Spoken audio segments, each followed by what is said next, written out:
I recently read a book that you wrote called Unfashionable, and in that book you share just a little bit about your life when you were not walking with the Lord. Tell us a little bit about that time in your life and then how the gospel came in and literally transformed you. I was born and raised into a remarkable Christian home, middle of 7 children. I ended up being the black sheep of the family.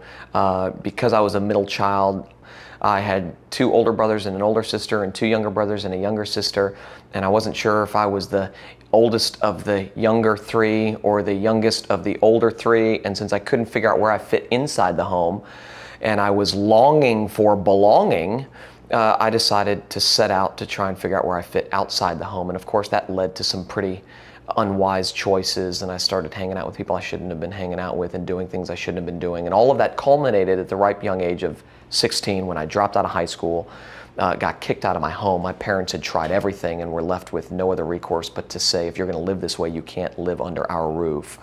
And so for about 6 years, I pursued pleasure with all of my might. And everything the world told me would bring about the contentment, the satisfaction, the security, the approval, the acceptance that I longed for, I tried. And at 21 years old, God graciously tracked me down. The hound of heaven wrestled me to the ground and raised me from death to life.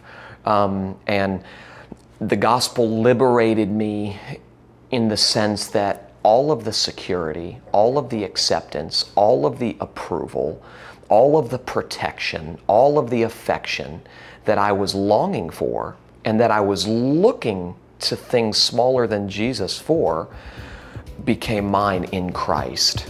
And so therefore it freed me from all of my idols, all of those lesser things that I was looking to be for me what only Christ could be.